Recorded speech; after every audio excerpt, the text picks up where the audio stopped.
This is Leaders Elevating Leaders, bringing you the power of possibility by learning from successful leaders across Northeast Florida. We're breaking down barriers, overcoming fears, and stepping out of our comfort zones to be inspired and change our mindset from it's complicated to it's possible. I'm your host, Angela Timberlake, talent development executive, executive coach, business owner, and now the Vice President of Elevate Women with Jax USA Partnership, the Economic Development Division of the Jacksonville Chamber. And our mission is to elevate women to the highest level of leadership across Northeast Florida. When we do, we become a destination where top talent can thrive, which means our business, our economy, and our community thrive. Now, let's hear how it's possible for you. Welcome to Leaders Elevating Leaders. I'm your host, Angela Timberlake. I am the Vice President of Elevate Women, and I'm honored to have this well-known powerhouse with me today, Tenikka Hughes. Tenikka is an Emmy-winning journalist and a Florida Associated Press Broadcasters Award recipient. You may know her face and recognize her voice as the CBS Fox Action News Jax anchor.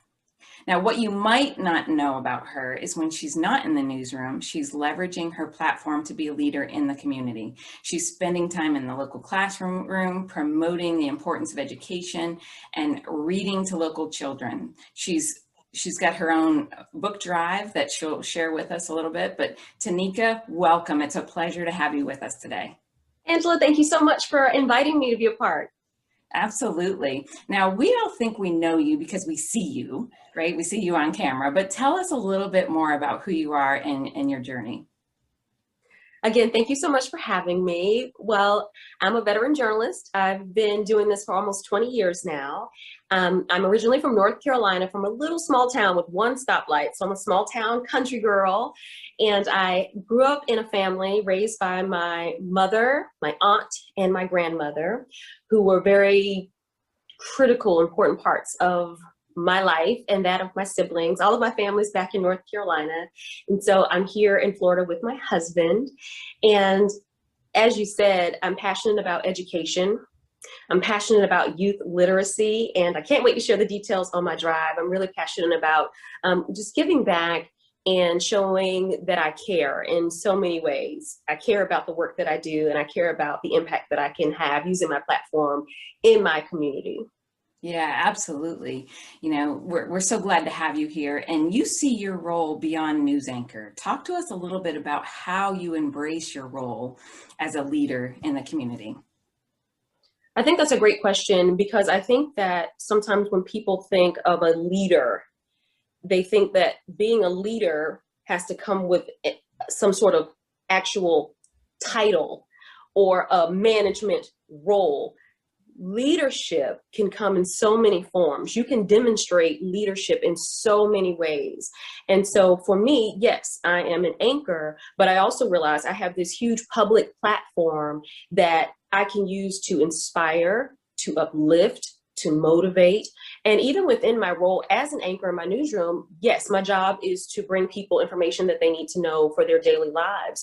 But I'm also a role model. I'm the big sister, the mother in my newsroom. I try to be there to guide people because, again, I've been doing this almost 20 years. So there are things that I've experienced and I've been through. And I try to use my role as an anchor, not just to tell people, okay, hey, these are the ins and outs of this job, but these are some of the challenges that you might face in the workplace as a woman, as a Black person or a minority in a majority space. And then I take that same influence out into the community because, as you said, people know me. I get invited to events, but when I'm there, I try to impress upon them a little bit about my backstory, how I come from humble beginnings, and how, I was able to apply myself and really have that grit to put myself in situations that allow me to be successful. And so any wisdom that I can impart on people and show them that you can rise up no matter your circumstances, you can be a leader in your own right or whatever you're passionate about. And for me, that ties back to education, which I'm sure we can talk about a little bit later, but you can be a leader in your own right in so many different ways because people are watching you even when you don't know it. Yeah, absolutely. Being a leader without a title is so much more inspiring and powerful and impactful. So I love that you take that very seriously. So, you talked a little bit about grit, but what other qualities help you succeed in your world in journalism and broadcasting? Some of the traits that have helped me over my career, you mentioned the grit. Definitely having that sense of resilience, I think being goal oriented, and also having self-awareness, which I think has increased the older that I get. I'm more aware of what we just talked about, my impact. I'm more aware of my ability. I'm more aware of my value. And I'm more aware of trying to seek out what I need to have balance in my life and in my career, because that balance also helps me to make me more effective in what I do.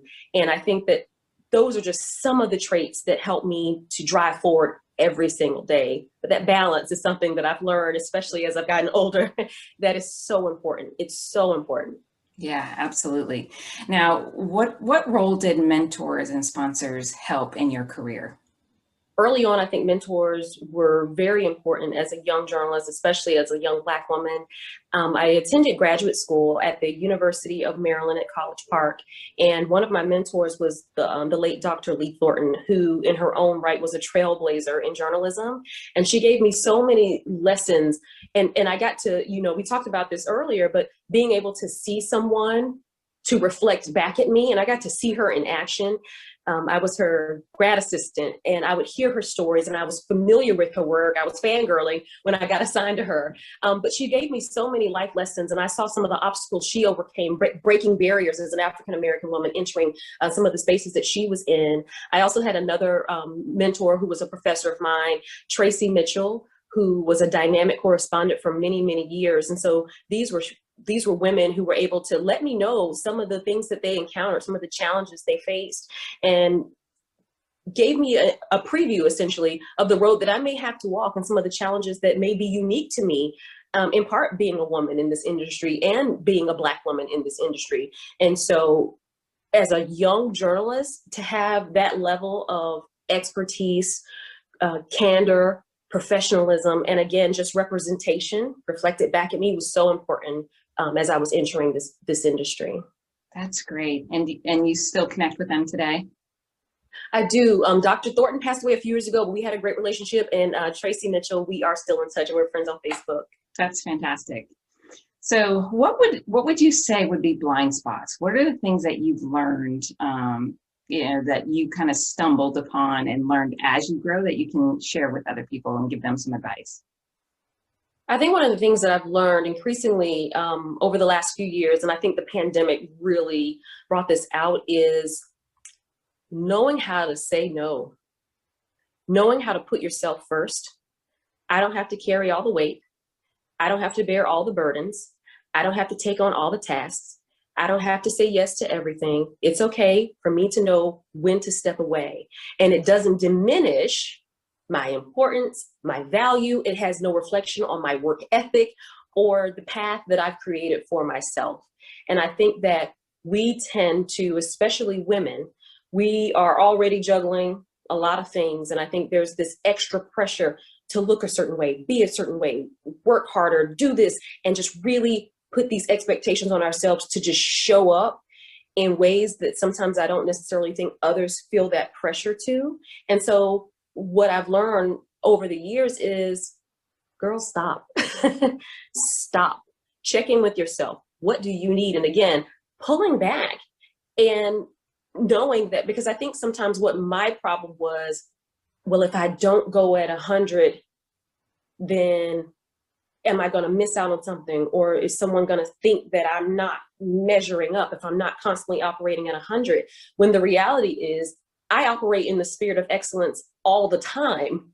So just because I put my foot on the brake a little bit, that doesn't change the work that I do. It doesn't change the quality of the work that I bring to the table. It doesn't change the legacy that I'm creating or the reputation that I've established. It's okay for me to stop and give myself a break and give myself grace. That would be the blind spot. I don't think I've given myself enough grace over the years. I think, we succumb to that pressure to be on and go, go, go, go, go. I'm at my best when I'm balanced. I'm at my best when I can take that rest, and I'm at my best when I'm caring for myself.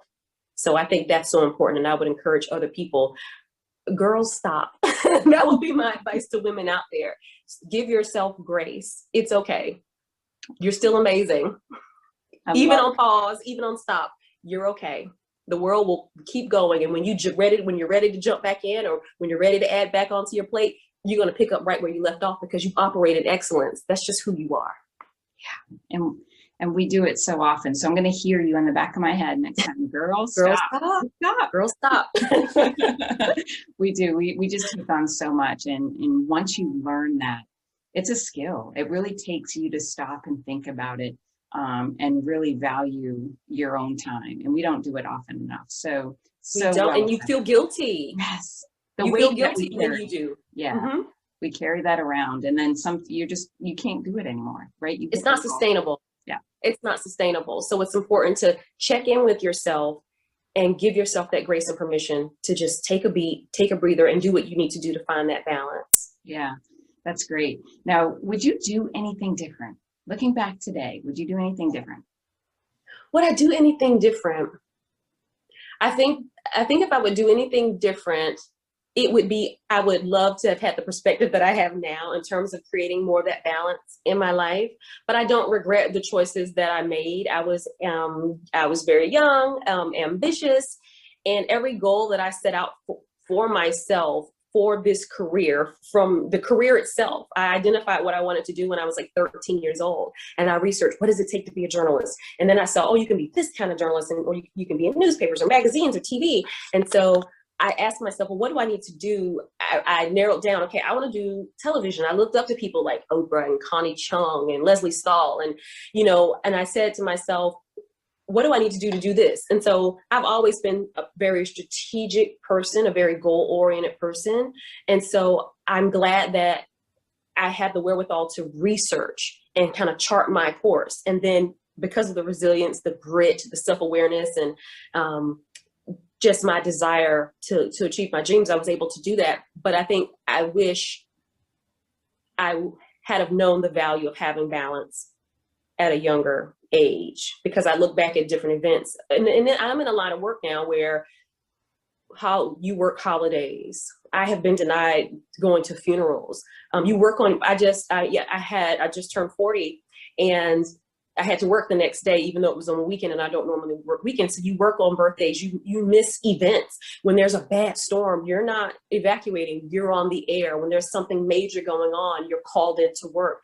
And so I have that kind of demanding career that comes with it. But then there are times where I've given a lot to what I do, and then I have sacrificed some of those other personal things in the background. So looking back, if I could change anything, would be to kind of put myself first a little bit more along the way. Yeah, absolutely. Now you said something about, charting your course. So let's go down that path a little bit, because I know the work that you do in the community. So how are you inspiring others to be the CEO of their career and take charge? I hope that I'm inspiring others to be the CEO of their career, or to take charge in their lives, by showing them that your circumstances are nothing to be ashamed of. Your circumstances don't determine your outcome.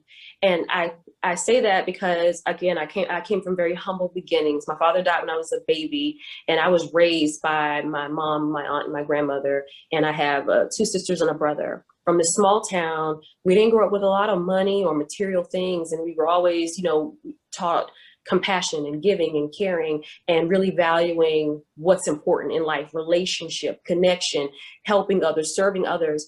And I was in a situation where people where I come from don't go to college.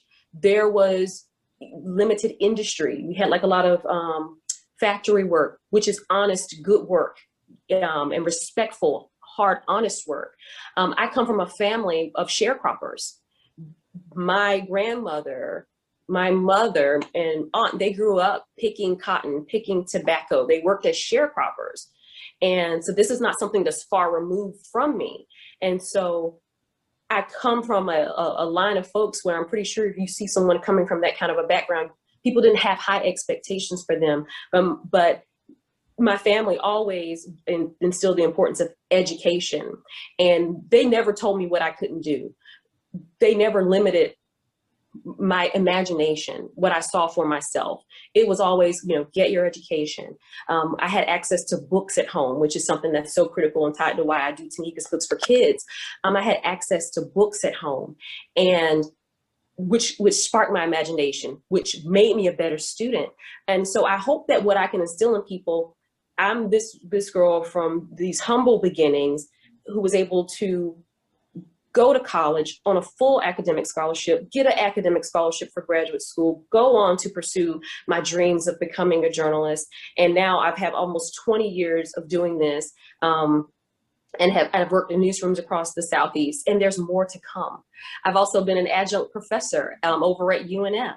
I wear a lot of hats, and I hope that I inspire people to take charge.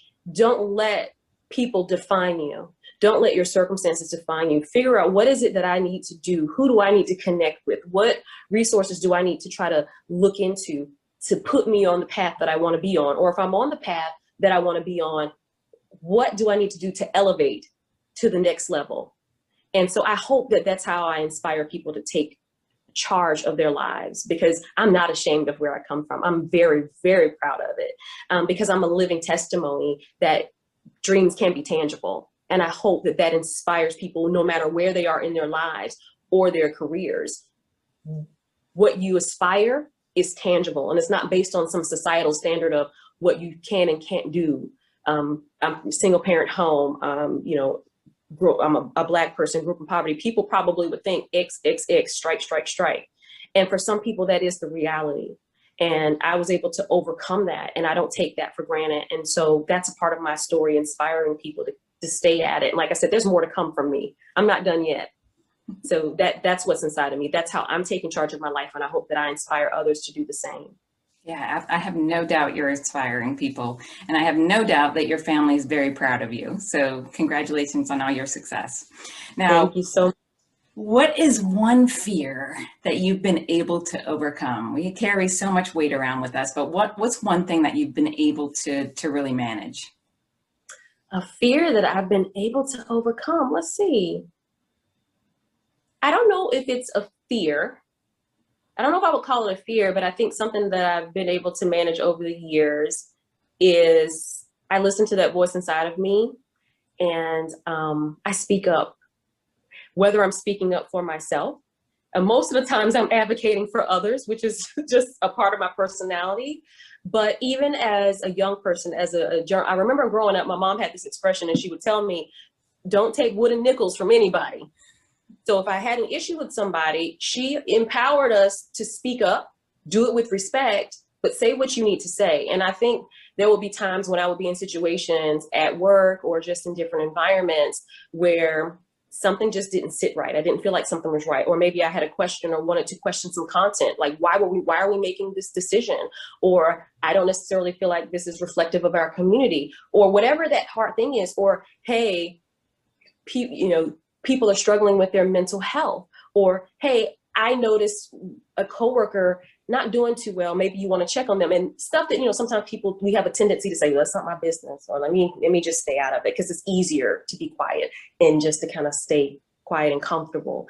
And I think one thing that I've been able to overcome over the years is using my voice and honoring the power in that. And also the acceptance of, even if nothing changes, because stuff doesn't always happen because I speak up, but I live in truth, and I try to speak truth, and I try to stand on the side of right and fairness. And so that's something that I think I've overcome and over the years. And now I do it more freely, very mindfully, very tactfully. But that's something that I was able to harness in a professional setting, which can be very intimidating and scary, especially when, you're not the boss, or you don't have a leadership title, you're not a manager. You might feel like your voice doesn't matter. It does. And so that's something that I've been able to overcome, is just harnessing the power of my voice, not just for myself, but to help and support others. Yeah, it's so great. Now we'll go down that path a little bit because it's talking about let's go down like sort of allyship and how do we help our leaders here in our business and our communities really embrace diversity, right? How do we get over some of those fears that we have and some of the bias that we have? So what's your recommendation to help the business community now embrace diversity of thought at the leadership table? I think diversity of thought and experience is so important because, I think that all of us have so much to bring to the table, so much rich perspective and understanding and life experiences that we bring to the table. And when you don't have that at the table, when you don't invite those voices into the conversation, you're really doing yourself a disservice. And so one of the things I would encourage leaders to do is not only aim to have diversity in thought, diversity in race, gender, background, but get to know these people. So for example, last year we saw the racial reckoning and the civil and social unrest, right? And so you had a lot of corporations that were then calling on Black people to ask them their thoughts about diversity and things like that. You don't want to be in a position where you're oh, this is a woman's issue, so let me go try to ask women what they think. Oh, this is a Black issue, so let me go ask Black people what they think. Keeping that communication open and truly getting to know people all the time. There are things that women can bring to the table that have nothing to do with womanhood. There are things that Black people or other people can bring to the table that don't have anything to do with that obvious umbrella we fall under. And so I would encourage people, if you have diverse members on your team, get to know them so you can know about their backgrounds, know about their strengths, know about their challenges, know about what makes them tick, what's important to them, so that way you can effectively utilize them. And when the time comes, hopefully you'll have an environment where people feel comfortable enough to utilize their voices, to come to you, to speak up on things, and they won't feel tokenized when something comes up and you just want to pluck their expertise in that moment because of who they are or what they represent. Because then you're alienating people. No one wants to feel marginalized. No one wants to feel tokenized. So have that environment where diversity is encouraged and accepted, and that you're not just doing it on paper. You're not just posting a Black square. You're not just, posting a hashtag, but you're really getting to know and appreciate and value the beautiful and unique differences of the people that make up your team, and that you're using them and to make your team better in a positive way, in a productive way, that you're harnessing what they bring to the table every day, and not just when you're in a situation where, red flag. Well, we have a woman here. Let's talk to her. Like, no, you don't want, because then you run the risk of, like I said, making people feel really tokenized or marginalized, and that's not okay. So just celebrate that daily and truly get to know the people who are a part of your team. That's beautiful. And if everyone would just think about that guidance and think about how do we tap into and how do we listen and hear and allow people to be comfortable enough to bring their whole self to work every day. Could you imagine the things that we could accomplish together as a community, as a business, as people together moving in one? So I love it. I'm going to leave it there because I can't say that any better. So let's learn a little bit about you. So we're going to take it down a notch and we're going to get the little fun stuff. So tell me in one or two words the first thing that comes to mind when I ask you these questions. So what job, other than what you have right now, what job did you enjoy doing the most?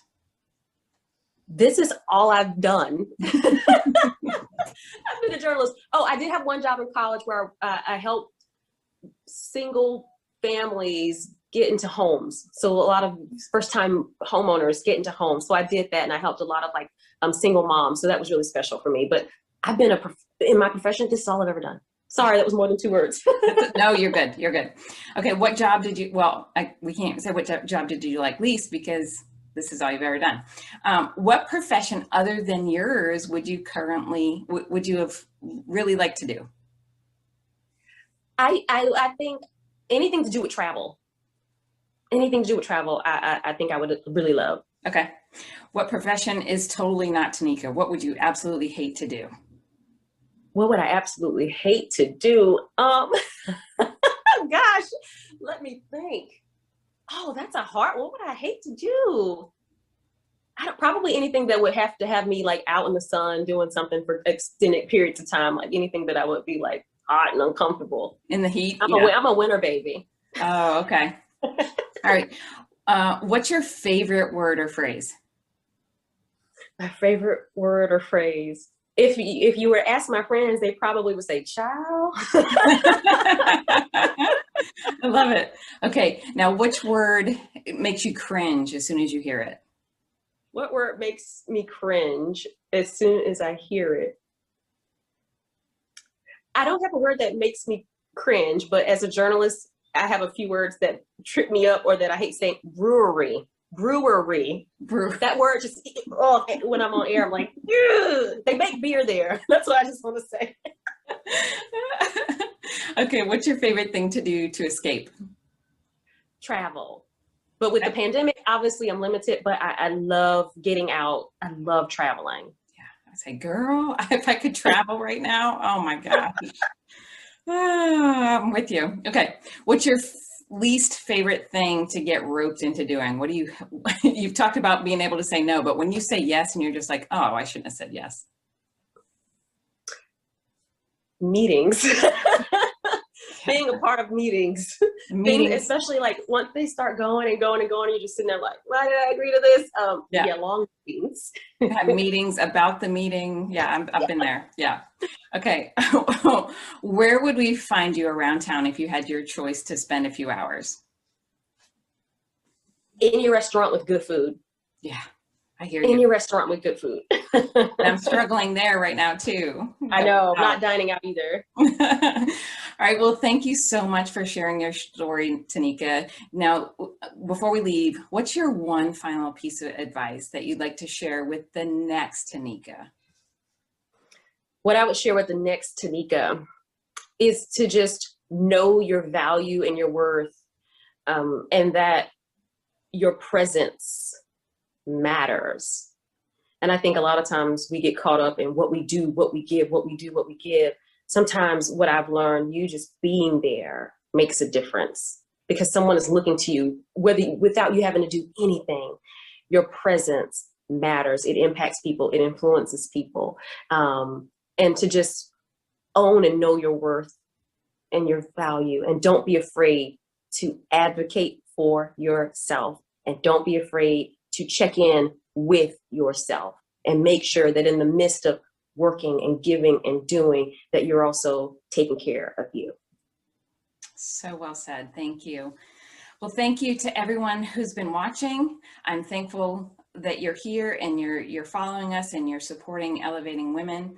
I believe we've all seen the power of possible here today. So stay tuned for our next guest. Until then, believe in yourself, as Tenikka said, believe in it's possible, and continue to elevate and inspire those around you. Thank you.